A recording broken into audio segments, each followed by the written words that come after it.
Student, आज हम पढ़ेंगे experiment evidence favouring DNA as the genetic material. हम बार बार कह रहे हैं कि डीएनए एक जेनेटिक मटेरियल है, तो ये चीज हमें कैसे पता चल रही है कि डीएनए एक जेनेटिक मटेरियल है। जेनेटिक मटेरियल का मतलब है कि जो जीन है मदर फादर से ऑफस्प्रिंग में ट्रांसफर हो रहे हैं, ठीक है, इसलिए उसको नाम दिया गया है जेनेटिक मटेरियल। अब वो चीज कैसे हमें पता चल रही है, वो चीज हम एक्सपेरिमेंटली करके यहाँ पर बताएंगे।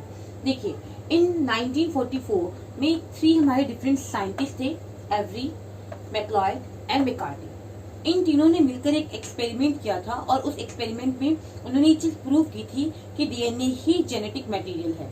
ठीक है, पहले सिर्फ हमें डीएनए के बारे में ही पता था कि डीएनए जेनेटिक मटेरियल है, लेकिन बाद में धीरे धीरे हमें पता चला कि आरएनए भी जेनेटिक मटेरियल है, बट इन वायरसेस। सिर्फ वायरसेस में ही आरएनए कहता है जेनेटिक मटेरियल शो करता है, ह्यूमन बीइंग, प्लांट्स में नहीं। ठीक है, तो देखिए, ये जो हमारे 3 साइंटिस्ट हैं, एवरी, मैक्लॉयड एंड मैकार्टी, इन्होंने ग्रिफ्थ के एक्सपेरिमेंट पर अपना वर्क किया था और फिर बाद में अपना एक एक्सपेरिमेंट दिया था। तो मेनली इस जो एविडेंस है हमारा कि किस तरह से जेनेटिक मटेरियल प्रूव किया गया है, उस बेसिस पर ऐसे 3 एक्सपेरिमेंट है। तो ये फर्स्ट एक्सपेरिमेंट है जो कि ग्रिफ्थ के द्वारा दिया गया था। Several different strain of the bacteria. Griffith ने किस पे काम किया था? बैक्टीरिया पे काम किया था, और उस बैक्टीरिया का नाम था डिप्लोकोकस निमोनिया। Diplococcus pneumonia. इस बैक्टीरिया की खासियत थी कि इसकी बहुत सारी स्ट्रेन थी। ठीक है, उसने 2 डिफरेंट स्ट्रेन को पिक किया था, एक विरुलेंट, दूसरी ए विरुलेंट। विरुलेंट का मतलब जो इन्फेक्शन को कॉज करे, और ए विरुलेंट जो इन्फेक्शन को कॉज नहीं करता। अब ऐसे कैसे कि एक ही स्पीशीज है, लेकिन उसमें एक जीनस की 2 डिफरेंट स्पीशीज हैं, लेकिन एक इन्फेक्शन कॉज कर रही है, दूसरी नहीं। रीजन बिहाइंड, जो विरुलेंट स्ट्रेन थी वो कैप्सुलेटेड थी, उसके चारों तरफ एक कवरिंग थी कैप्सूल की, एक हार्ड पॉलीसेकेराइड की कवरिंग थी। तो हमारी जो ब्लड सेल है, हमारी ब्लड सेल जो है, व्हाइट ब्लड सेल्स, उसको एनगल्फ नहीं कर पाती थी, जिसको हम फेगोसिटिक सेल बोलते हैं।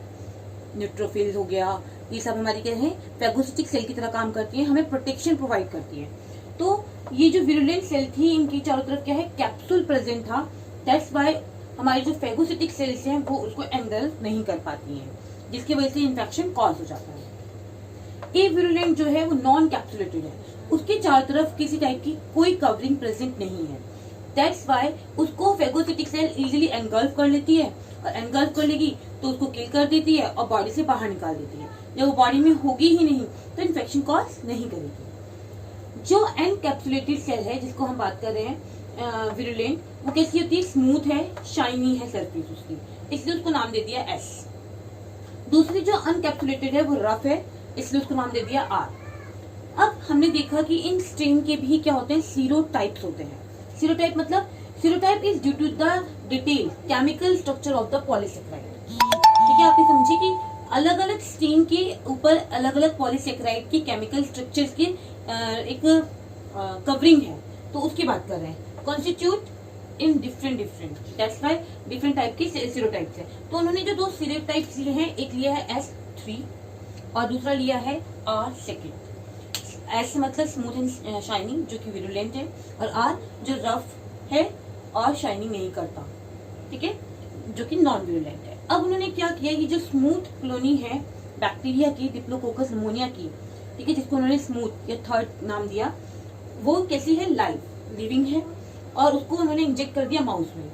क्योंकि ये कैप्सुलेटेड है तो फेगोसिटिक सेल इसको क्या नहीं करेगी, एनगल्फ नहीं करेगी, जिसकी वजह से माउस क्या हो जाएगा, मर जाएगा। फिर उन्होंने रफ स्ट्रेन, लाइव थी लेकिन ए विरुलेंट, इन्फेक्शन कॉज नहीं करती, इंजेक्ट किया माउस के अंदर। माउस के अंदर फेगोसिटिक सेल थी, उसने उसको एनगल्फ कर लिया और माउस लाइव, बच गया, मरा नहीं। अब उन्होंने एक और इसमें क्या करा, ट्विस्ट क्रिएट कर दिया। क्या ट्विस्ट कर दिया, उन्होंने कहा जो स्मूथ कॉलोनी है जो कि विरुलेंट है, उसको उन्होंने हीट प्रोवाइड करी। हीट क्या, आप जानते हो, अगर हमारे हल्का सा हमें भी हीट लगती है तो हमारी आउटर सरफेस जो है वो क्या हो जाती है, पूरी तरह से रप्चर हो जाती है। ठीक, उन्होंने देखा जब उन्होंने स्मूथ कॉलोनी को क्या प्रोवाइड किया, हीट प्रोवाइड किया, तो जो आउटर कवरिंग थी कैप्सूल की, वो क्या हो जाती है, रिमूव हो जाती है। देखिए, रिमूव हो गई। अब उन्होंने इसको माउस के अंदर इंजेक्ट किया।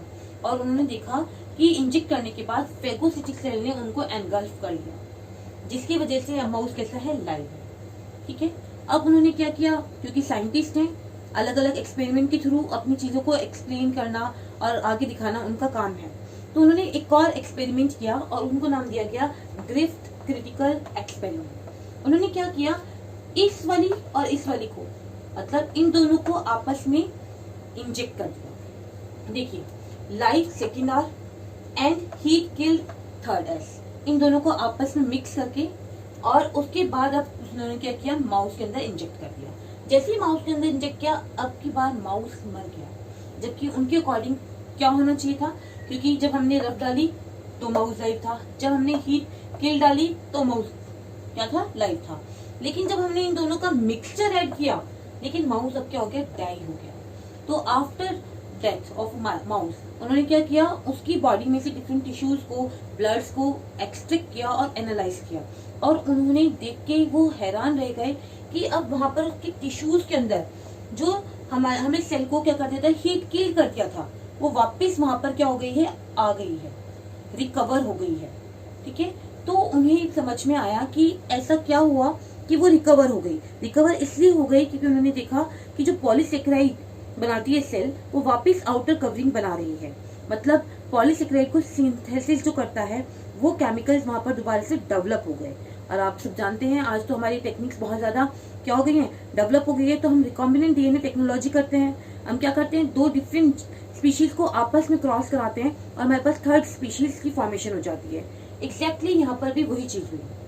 यहाँ पर क्या हुआ, दो डिफरेंट स्पीशीज को उन्होंने जब क्रॉस कराया तो जो थर्ड बनी, उसमें वो कैप्सूल वहां पर क्या हो गया, आउटर कवरिंग उस पे चारों तरफ आ गई।